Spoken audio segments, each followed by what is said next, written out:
Docteur Amadouba, bonjour. Oui, bonjour, mon ami Bertrand. Comment ça va? Merci. Voilà. Merci beaucoup d'avoir accepté l'invitation d'Éducation ou l'éducation en action. Éducation ou l'éducation en action est une coproduction de Malisa Capital TV et d'Éducation Consulting Inc. Comme convenu, Docteur Amadouba, nous allons parler durant une trentaine de minutes environ d'inclusion, de racisme et d'éducation en Ontario et au Canada également.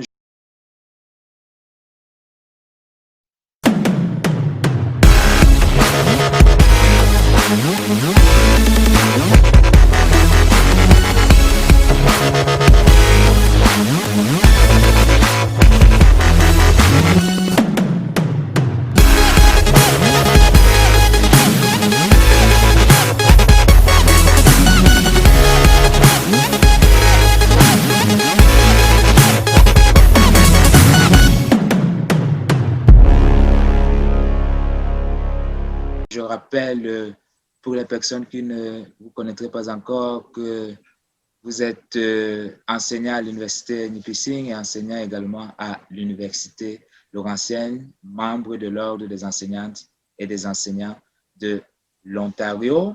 Et pour compléter cette courte présentation, Dr Madouba, vous avez écrit ce livre que j'aime beaucoup, L'histoire oubliée de la contribution des esclaves et soldats noirs à l'édification du Canada, 1604 à 1945, très bel ouvrage. Et vous venez de publier il y a quelques jours seulement, selon mes informations, un livre sur l'histoire de l'Afrique. Je n'ai pas eu le temps de mémoriser encore le titre. Voilà.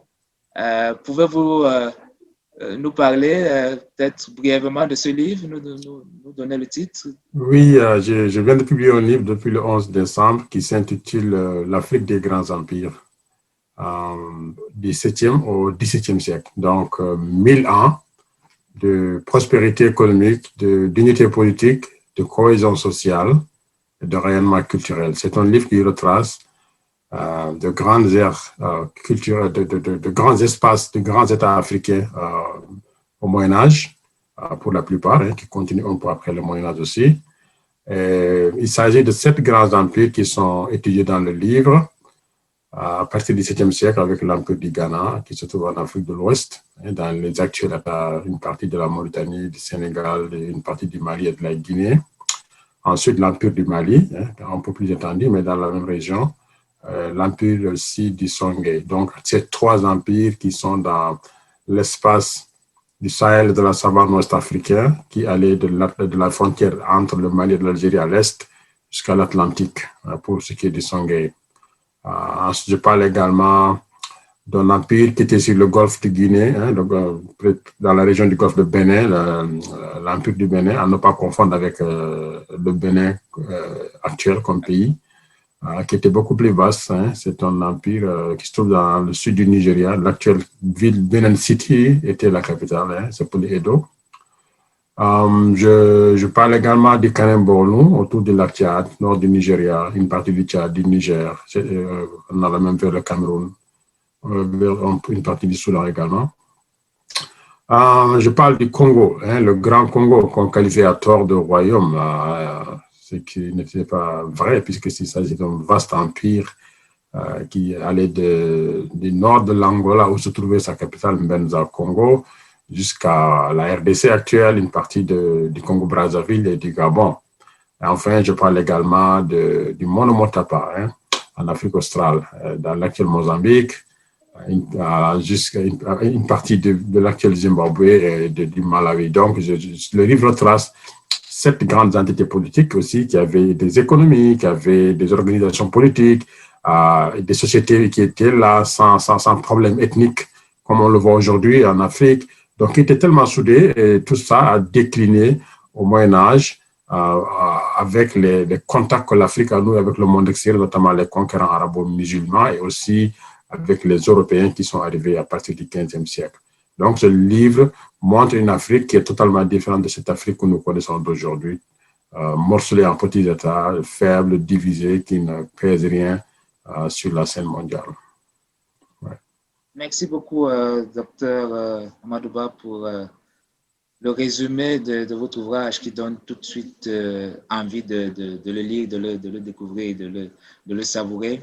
Donc, l'Afrique des grands empires, mais l'Afrique aussi, aujourd'hui, et notamment la diaspora africaine, pas seulement, mais africaine, présente au Canada et présente en Ontario, qui se retrouve dans le milieu de l'éducation comme enseignante, enseignant, personnel des écoles et aussi comme jeune étudiant de l'élémentaire, du secondaire et du postsecondaire. Alors, nous allons en parler, Dr. Madouba. Une année 2020, oui, marquée par cette pandémie et cette crise économique qui s'en est suivie, mais marquée aussi par le racisme, par les questions d'inclusion avec ce triste assassinat, nous le savons, n'est-ce pas, chez nos voisins du Sud, là, du côté des États-Unis, ce triste assassinat.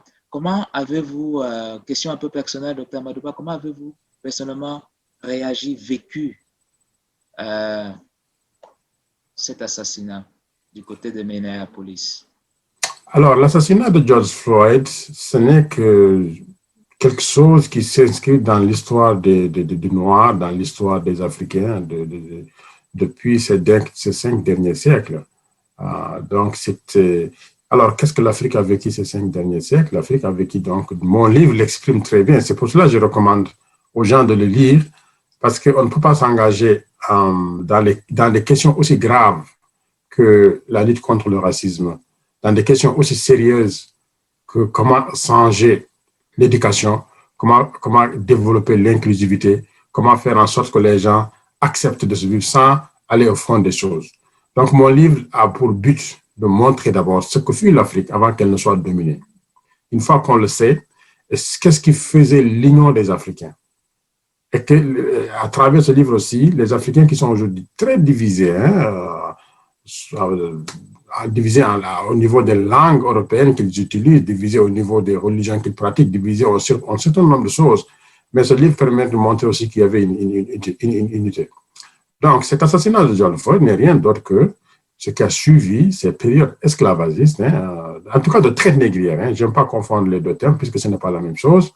L'esclavage, c'est un phénomène universel, mondial, d'exploitation de l'homme par l'homme. La traite des Noirs, c'est quand les puissances occidentales européennes ont décrété à partir du XVe siècle que l'homme noir doit être pris comme esclave dans le but de développer le capitalisme naissant et à travers donc, le fait de les envoyer dans les Amériques et dans les Caraïbes pour travailler dans les plantations. Donc ça, c'est différent. Ça, c'est le fait de cibler uniquement le noir pour en faire esclave. Et c'est ça la conséquence. Si aujourd'hui on voit ce que vit George Floyd, c'est parce que c'est le résultat de cette histoire-là de la traite des Noirs dans les Amériques et ailleurs dans le monde, qui n'est pas fini, qui a été aboli, mais le travail n'a pas été fait. Le travail de conscientisation, le travail d'éducation, le travail d'information, la tolérance, énormément de choses n'ont pas été faites. Et donc, ce qui fait que nous sommes dans des sociétés où les gens sont façonnés et dans leur regard, dans leur approche, dans leur vision, ils pensent qu'il y a des choses qui sont normales quand il s'agit de les faire sur les Noirs. Et c'est pas normal. Tant que nous ne retournons pas sur ces histoires-là, que nous n'essayons pas de comprendre qu'est-ce qui est arrivé, je pense qu'il nous sera difficile de faire face à ces questions. Parce que c'est des questions d'abord qui sont liées à l'histoire, c'est des questions historiques, c'est aussi des questions politiques, c'est des questions aussi économiques, il y a tout là-dedans, mais l'histoire est très importante là-dedans. Merci pour le partage de votre ressenti suite à l'assassinat du côté de Minneapolis il y a quelques mois, George Floyd. J'ai personnellement suivi des commentaires, lu des écrits de personnes vivant au Canada, notamment, qui tendaient à dire que, voilà, ce qui s'est déroulé là-bas, bon ben, ce sont les États-Unis et qu'au Canada, pareil événement aurait peu de chances d'avoir lieu. Alors, voici ma question. Vous êtes un spécialiste, là, nous le savons, des questions liées à l'histoire de l'Afrique, mais aussi des questions d'éducation et des questions, finalement, multiculturelles, multilinguistiques. Pareil événement est-il possible au Canada? Ou, en d'autres mots, jusqu'à quel point le racisme est présent ou ne l'est pas au Canada, Dr. Amadouba? C'est une très bonne question. Dans la mesure où l'histoire des Noirs au Canada n'est pas très connue, beaucoup de personnes pourraient penser que ce n'est pas possible au Canada et que les Noirs ne vivent pas le racisme au Canada. Mais l'histoire est là pour nous rappeler. Dans le livre dont vous parlez, donc, que j'ai publié l'année passée, l'histoire oubliée de la contribution des esclaves et soldats noirs à l'édification du Canada, en 1604-1945, d'abord, je montre une période esclavagiste au Canada de 205 années, à partir des années 1628 jusqu'à 1833, quand l'esclavage est aboli dans l'Empire colonial britannique. Pendant ces 205 années, il y a eu l'esclavage dans l'actuel Canada. Donc, sur ce point, le Canada n'est pas un pays différent des deux autres pays occidentaux qui ont expérimenté l'esclavage. Ça a existé en Nouvelle-France, ça a existé dans l'Est canadien, dans notre région de l'Ontario qui s'appelait le Haut-Canada, il y a eu l'esclavage aussi. Alors, ça, c'est un point. Qu'est-ce qui a suivi? Après l'esclavage, on a vu des mouvements d'arrivée de Noirs, notamment en provenance des États-Unis. On connaît le fameux chemin de fer clandestin que nos amis anglophones appellent the Underground Railroad, qui a vu des Noirs quitter les États-Unis pour venir se réfugier au Canada. Pourquoi? Parce que l'esclavage continue aux États-Unis. L'esclavage a été aboli d'abord au Canada avant que ça soit aboli aux États-Unis. Et en venant au Canada, ils obtenaient la liberté. C'était vrai. Mais obtenir la liberté ne veut pas dire être traité de la même façon que les autres. Donc, ces Noirs qui venaient, ils n'étaient pas des esclaves, mais ils ont subi beaucoup de racisme. Beaucoup de racisme au Canada, à tel point que, à la fin de la guerre de sécession américaine en 1865, notre province actuelle, Ontario, le Haut-Canada, a perdu pratiquement plus de 50% de sa population noire qui est retournée vivre aux États-Unis. Une bonne partie des Noirs aussi au Québec sont retournés aux États-Unis. Donc, ça montre que le paradis qu'on louait aussi, le faisant comprendre que les Noirs qui vivent au Canada étaient au paradis, c'est à revoir. Alors, pourquoi cela? Parce que tout simplement, on a utilisé aussi la propagande et certains médias pour faire peur. Alors, il y avait des caricatures de Noirs qui arrivaient, c'est présenté comme des criminels. On les traquait avec des chiens et tout ça. Et donc, quand le Noir a cessé d'être une chose, une propriété de marchandise, il est devenu dans l'imaginaire collectif un criminel, quelqu'un qui fait peur. Et c'est pour cela qu'encore aujourd'hui, dans la société canadienne, il y a des gens, quand on voit le réflexe, ils ont peur du Noir, mais ils ne savent pas d'où ça vient. Ça vient de cette criminalisation de la personne noire en Amérique du Nord et ailleurs dans le monde. Et il y a eu le racisme, bien sûr. Il y a eu les écoles ségrégées.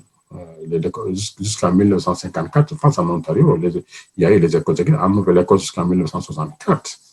Il y a eu des séparations dans les églises. Les Noirs étaient pratiquement interdits d'aller dans les hôtels, etc. Il y a plein de choses qui se sont passées. Donc, cet héritage historique-là, il est encore présent. Et les chiffres le montrent. La population noire qui s'élève à 1,3 million aujourd'hui au Canada est surreprésentée proportionnellement aux autres communautés, dans les prisons, par exemple.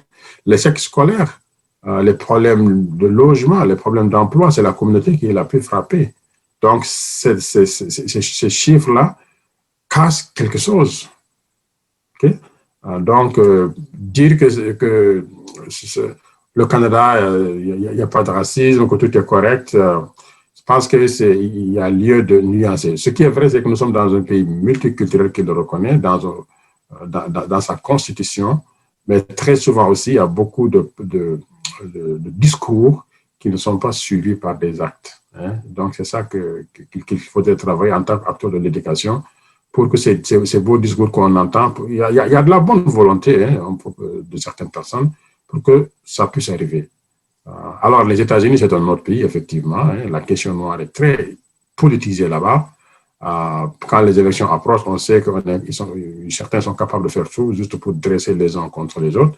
Peut-être que cette animosité-là n'a pas atteint le Canada quand il s'agit des élections, même si on l'a vu, le blackface de Justin Trudeau en 2010, l'année passée, je crois, en 2019, lors des élections.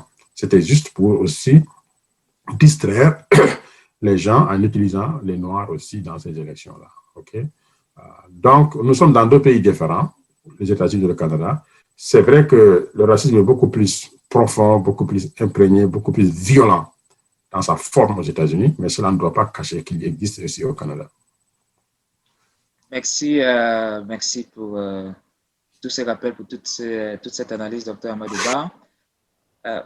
Vous êtes chercheur, on l'a dit, nous le savons, vous êtes pédagogue, enseignant. Question concrète, réponse concrète, docteur Amadouba. Comment est-ce que l'éducation peut contribuer à ramener tous ces groupes sociaux, toutes ces populations-là d'origine diverse? Le Canada, on le sait, est un pays très multiculturel qui accueille la planète les bras ouverts. Évidemment, il y a certaines conditions, évidemment, bien entendu, mais très ouvert, multiculturel. Comment l'éducation peut favoriser cette cohésion sociale entre les populations qui ont beaucoup en commun, mais qui ont beaucoup de différences aussi? Il faut bien le souligner. Alors, s'il y a quelque chose qui peut aider les sociétés à avancer, à vaincre le racisme, à devenir beaucoup plus ouvertes, beaucoup plus inclusives, à permettre aux citoyens de vivre en paix, s'il y a vraiment quelque chose, c'est l'éducation. Quand je dis éducation, je parle donc de ce qu'on enseigne aux gens à l'école, ce qu'on voit dans les médias publics, dans les publicités, énormément de choses, l'éducation, le façonnement des humains. Alors, si le noir, la personne noire, est partout sur cette planète, considérée comme pratiquement le dernier des derniers, effectivement, c'est parce qu'aussi, quelque part, on est passé par l'éducation pour forcer certaines idées qu'on voulait forcer au nom du capitalisme, au nom de l'impérialisme, au nom d'un certain nombre de choses, d'un certain ordre. Donc, si aussi on veut que cela change, on doit agir en utilisant l'éducation sur deux volets. D'abord, les personnes noires qui sont victimes ont besoin d'avoir un certain nombre de choses. D'abord, une prise de conscience très profonde de leur histoire. Parce que les Noirs ne connaissent pas pratiquement, les Africains en tout cas ne connaissent pas beaucoup leur histoire ancienne, leur histoire médiévale, leur histoire contemporaine. Connaître cette histoire-là et en être fier, parce que l'Afrique a une histoire très ancienne. On pourra remonter jusqu'à l'Homo sapiens ou encore plus. L'Afrique a ses grands empires, mon livre est là, il y en a d'autres qui l'ont prouvé, qui le montrent. L'Afrique, aujourd'hui, a 1,3 milliard, c'est un vaste continent, des potentialités énormes. Donc, on a besoin d'un type d'Africain fier de ce qu'il est, ouvert sur le monde et qui n'est pas complexé. L'Afrique a besoin de ça. Ça, c'est la première chose pour que pour une certaine unité, une certaine union des populations.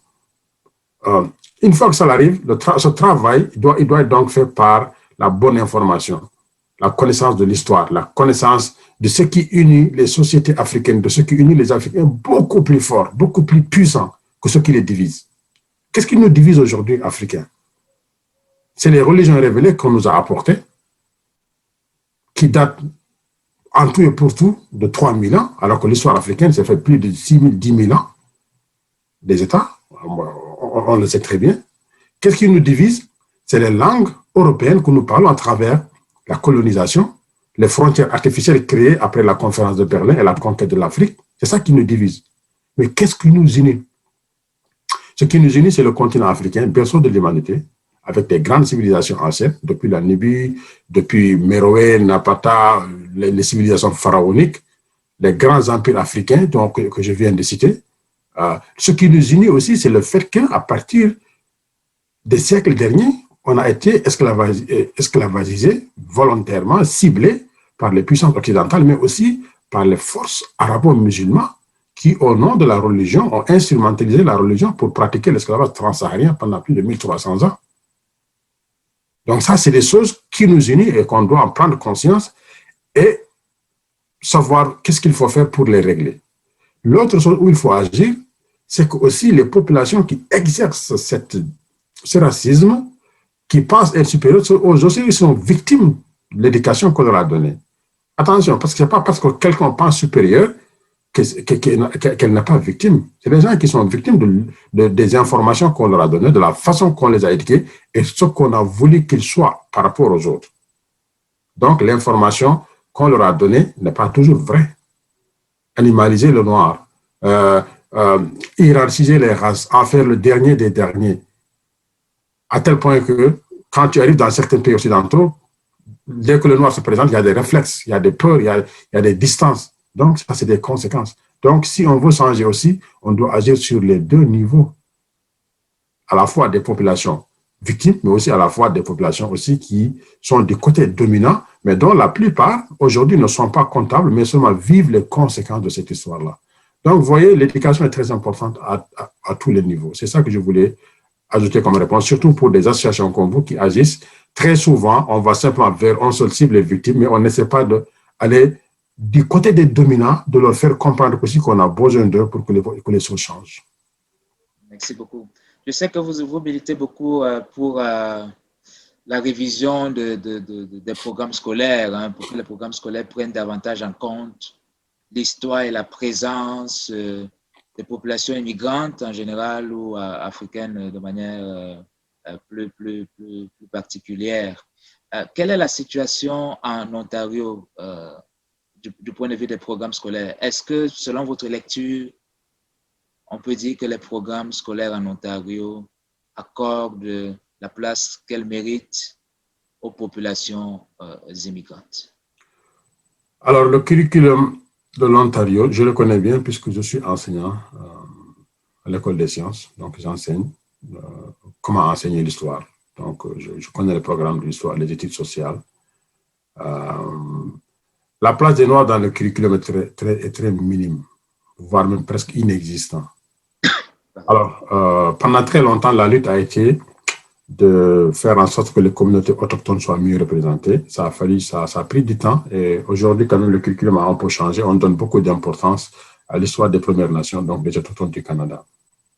Mais pour ce qui est des Noirs, la question ne s'est même pas encore posée parce qu'on estime que les Noirs ne sont pas présents ici au Canada, que les Noirs n'ont rien apporté. En fait, l'histoire des Noirs n'est pas connue. Il n'y a rien qui oblige aucun enseignant en Ontario d'enseigner l'esclavage au Canada, d'enseigner l'arrivée des loyalistes noirs en provenance des États-Unis, d'enseigner le racisme qu'ils ont vécu. Il n'y a rien qui les oblige. Donc, ils ne le font pas du tout.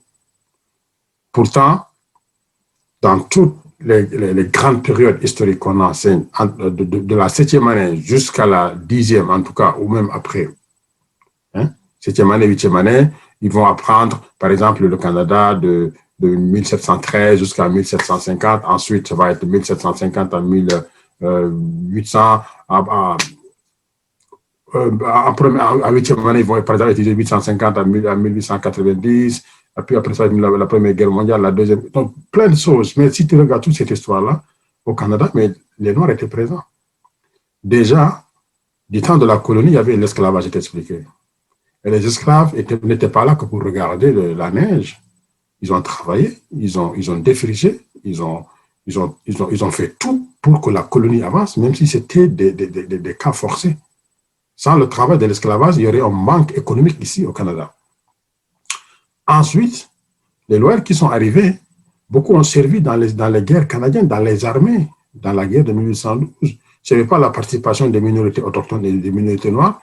La Grande-Bretagne et le Canada ne pourraient pas repousser les Américains. Le Canada allait envahir, être un État ou une province des États-Unis, tout simplement. Ça n'allait pas exister comme pays. Je peux encore parler d'autres, des révoltes dans les Hauts et le Bas-Canada. Dans toutes ces unités qui ont contribué dans les guerres, il y avait des Noirs, il y avait des Autochtones, il y avait aussi des Canadiens d'origine européenne, bien sûr. Et la Première Guerre mondiale également. Et la Deuxième Guerre mondiale. Donc, juste pour vous dire que c'est une histoire qui n'a jamais été enseignée. Les grandes figures, les grands héros de l'histoire du Canada d'ascendance africaine n'existent pas. Dans le programme scolaire, on ne voit pas les Richard Pierpoint, qui a été un des plus grands durant la guerre de 1812. On ne voit pas les William Hall, qui a été le premier noir à avoir la médaille de Victoria, le 3e Canadien. Et aujourd'hui, il n'y a que même pas plus de 90 depuis des siècles. C'est extrêmement rare. On ne parle pas de John Ware, qui était très célèbre dans les prairies canadiennes, dans l'Alberta. Énormément de personnalités. On ne parle pas de Joseph Angélique, symbole de la souffrance de l'esclavage des femmes, de l'histoire de l'émancipation des femmes en Nouvelle-France. Énormément de personnalités que les jeunes ne connaissent pas. Alors, tout ce qu'on enseigne, c'est que les Noirs, on parle des Noirs quand il y a l'immigration. Donc, l'immigration récente, pour faire comprendre peut-être aux gens que les Noirs sont au Canada, c'est récent. Non, ce n'est pas vrai. Les Noirs sont là du temps des Français et avant les Britanniques. Les Noirs sont arrivés dans le territoire actuel du Canada avant les Anglais. Les gens ne le savent pas. Même si ce sont les Canadiens d'origine anglaise qui dominent le Canada aujourd'hui, les Noirs étaient là avec les Français avant eux. Donc, il y a 4 communautés qui ont marqué cette histoire. Les Autochtones qui sont là avant tout le monde, depuis des milliers d'années. Ensuite, les Français qui sont venus à partir de Jacques Cartier, Jean-Baptiste de Champlain et tous ces projets qui ont suivi. Et puis l'esclavage, donc les Noirs qui étaient là. Et les Britanniques qui sont venus après. Toutes les autres minorités sont venues très longtemps après. Si on prend la minorité chinoise, elle remonte au milieu du 19e siècle, à partir de l'Ouest canadien, ou bien en provenance des États-Unis. Donc, ils venaient de la région de Yunnan, très pauvre. Il y a aussi les autres minorités japonaises, il y a des minorités d'Asie du Sud-Est, etc. Ça, c'est différent de l'immigration africaine très récente qui daterait des années 70-80 avec l'ouverture, avec le besoin, quand l'Europe est devenue économiquement prospère, ne vaut plus envoyer des immigrants. Maintenant, on ouvre le Canada et puis d'autres vont venir. Ça, c'était une immigration libérale, économique pour travailler, c'est dans le marché. Okay?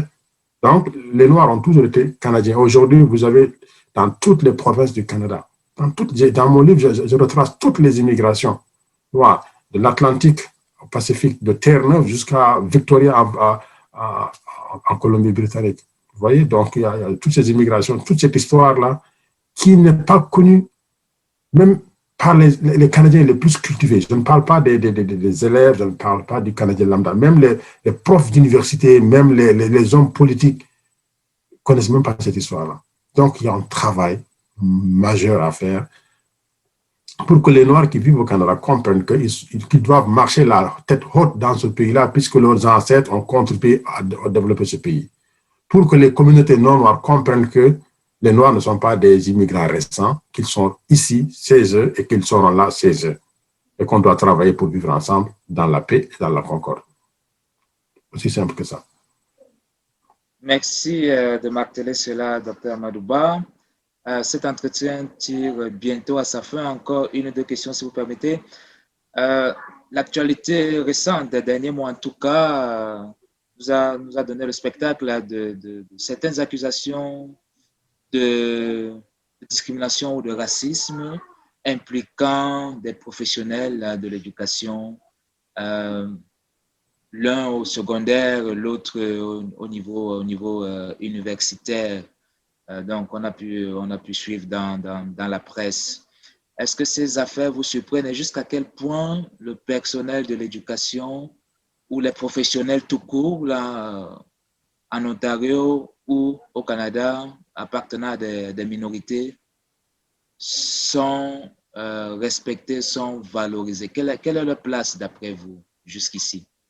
Non, cela ne me surprend pas, cela ne m'étonne pas. C'est justement, comme je le dis, c'est simplement une conséquence du fait que les francophones qui viennent à l'extérieur du Canada et les francophones qui sont à l'intérieur ne se connaissent pas, ne se sont pas découverts, ne se connaissent pas et ne savent pas qu'ils doivent être des alliés, des partenaires pour l'intérêt de la francophonie canadienne. Mais quand un francophone vient d'Afrique, originaire d'Afrique, vient au Canada, on ne le regarde pas comme un francophone, on le regarde comme un Africain d'abord. Et quand on regarde un Africain, on sait ce que cela veut dire. Donc, c'est sûr qu'il y en a qui vivent le racisme, qui ne se sentent pas très bien dans le travail, qui sont sous pression. Il y a plein de choses.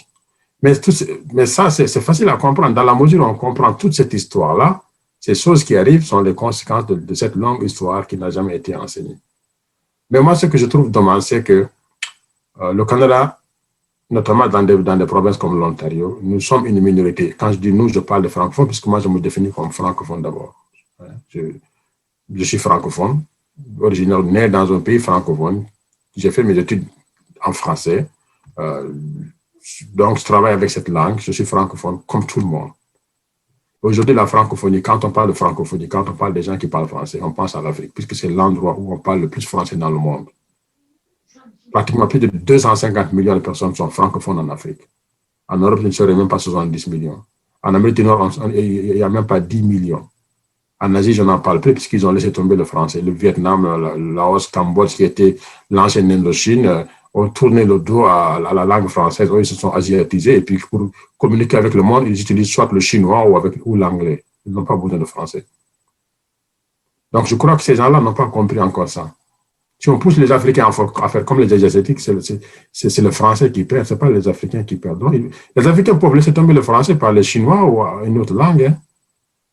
C'est simplement des langues étrangères qu'on les a amenées et puis qu'ils travaillent avec et qu'ils continuent à vivre avec. Donc, ce que je veux dire par là, c'est qu'il doit, le renouvellement, en tout cas la force de la francophonie au Canada, et notamment dans des provinces comme l'Ontario, doit se faire par une union très forte entre les francophones d'extérieur qui arrivent au Canada et la communauté francophone que nous trouvons ici, que nous appelons franco-ontariens. Quand tu arrives ici, tu vis ici, tu épouses un projet de vivre ici, tu es franco-ontarien comme eux. Franco, parce que tu es francophone, ontarien, parce que tu vis en Ontario. Alors que dans la tête de beaucoup de personnes, être franco-ontarien, c'est être blanc, chrétien, vivre ici descendant canadien depuis 233, originaire de la France ou du Québec. Ce n'est pas ça. Pendant longtemps, c'était ça, oui. Pendant longtemps, oui, c'était ça. Même pendant longtemps, il y a encore des guillemets à mettre. Mais aujourd'hui, ce n'est pas du tout ça. Parce que l'immigration francophone, en dehors, qui vient de l'extérieur du Canada, elle est très importante. Et les Africains sont présents dans les écoles, notamment dans la région de Toronto. Beaucoup d'écoles, il y a plein les enfants. Moi, j'ai fait mon stage dans une école de la région, mais il y avait plein d'enfants issus de l'immigration. Donc, je pense qu'il faut qu'on casse les préjugés, les mythes, ces choses-là qui empêchent les gens d'aller l'un vers l'autre. Ces questions, ça n'a pas de sens. Et s'il n'y a pas cette ouverture, notre communauté francophone ne va pas grandir, puisque le renouvellement se fait par l'immigration. Si c'était par les naissances, peut-être qu'on n'aurait même pas besoin de faire venir des Africains francophones ici, ils ne viendraient pas. La natalité ne va pas régler le problème des francophones, ni le problème du Canada. C'est l'immigration qui va le régler. Et l'immigration, quand tu amènes quelqu'un, donne-lui sa place. Il va accepter le pays tel qu'il est. Donc, c'est ce discours, ce message-là que je lance aussi à nos alliés francophones pour faire comprendre qu'on a beaucoup de choses à apporter. La plupart des Africains qui viennent ici, ils ont un parcours, ils ont des expériences, ils maîtrisent le français, il faut faire beaucoup de choses. Mais à cause des préjugés, à cause de la méconnaissance, à cause d'un refus d'ouverture, on les ferme la porte. Et c'est vraiment dommage. Il y a un travail énorme. Mais ce travail aussi, une fois de plus, il doit être fait de façon pédagogique, de façon sérieuse, parce que c'est des questions graves. Même les gens, comme je te dis, les gens qui agissent de cette façon sont victimes. Il ne faut pas les condamner, il ne faut pas les juger, puisqu'on ne leur a jamais donné la bonne information, on ne leur a jamais permis de s'ouvrir, parce que c'est l'éducation, une fois de plus, qui a manqué à ces gens-là. Donc, moi, je veux que ça soit beaucoup plus ouvert, beaucoup plus souple pour que la francophonie ontarienne et canadienne en soit grandie. Merci beaucoup, Dr. Amadouba. Je crois que c'est très clair.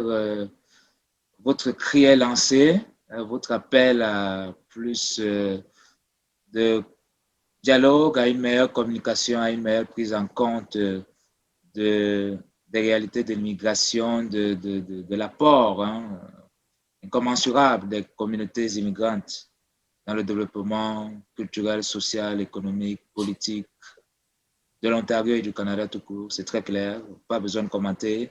Je rappelle à notre public que vous êtes l'auteur de l'histoire oubliée de la contribution des esclaves et soldats noirs à l'édification du Canada, 1604 à 1945, un livre que j'ai eu le bonheur de lire, de savourer, très bon livre. Et je dois vous remercier tout personnellement, Dr. Amadouba, vous m'avez beaucoup appris sur l'histoire des Noirs au Canada. J'ignorais énormément, j'ignore encore énormément. Et j'ai hâte de savourer votre tout dernier livre sur l'histoire des grands empires africains, n'est-ce pas, 1000 ans de prospérité économique, sociale, etc., etc. Merci infiniment pour tout le travail que vous faites. Je vous suis personnellement sur les réseaux sociaux et j'apprends chaque jour grâce à vos recherches, grâce à votre ténacité. Merci infiniment. C'est moi qui vous remercie pour l'invitation et pour le dernier mot, simplement pour vous dire, donc, il faut persévérer, il faut travailler. Et nous avons le mois de février encore qui arrive. la célébration du mois de l'histoire du Noir. Ne faisons pas seulement des célébrations de danse, de fêter. Il faut donner l'occasion à la communauté et à nos divers partenaires, à notre pays, de mieux connaître l'histoire de l'Afrique, l'histoire des Noirs dans ce pays-là. Donc, je pense que durant ce mois, les 2 livres que j'ai faits apporteraient encore beaucoup de choses. D'abord, l'histoire des grands empires africains. Tout Africain, tout Afro-descendant a besoin de connaître ce que fut l'Afrique avant que le déclin arrive. Très important. Le deuxième livre, donc, qui a été publié l'année passée, donc, c'est l'histoire des Afro-Canadiens, l'histoire des Noirs ici au Canada. C'est très important également, ce genre de livre, de s'en approprier, de le lire pour comprendre un certain nombre de choses. Donc, je te remercie pour l'invitation et je trouve que vous faites un très bon travail pédagogique, d'éducation, d'appui. Ça me fait penser à la citation de Nelson Mandela qui disait que l'éducation est l'arme la plus puissante pour combattre le racisme, pour combattre toutes sortes de discriminations. Donc, vous êtes dans un secteur clé de l'existence humaine et je vous dis bonne continuation. Merci beaucoup. Alors, c'est avec vous, Dr. Amadouba, que nous ouvrons dans cette année 2021 et nous souhaitons à notre public une très, très, très belle année de beaucoup de santé, évidemment, surtout, mais aussi beaucoup d'épanouissement, beaucoup de bien-être personnel, familial, professionnel, entrepreneurial, etc., etc. Et bien entendu, une meilleure cohésion sociale, économique au Canada, comme vous l'avez si bien expliqué, si bien voulu durant cette émission. Voilà. Bertrand Défaut, donc consultant en éducation, j'étais très heureux de vous présenter cette première édition de l'émission Éduc Action ou l'éducation en action de l'année 2021 dans une coproduction de Malisa Capital TV et d'Éducation Consulting Inc. Je vous dis merci et à très bientôt pour un autre numéro tout aussi enrichissant.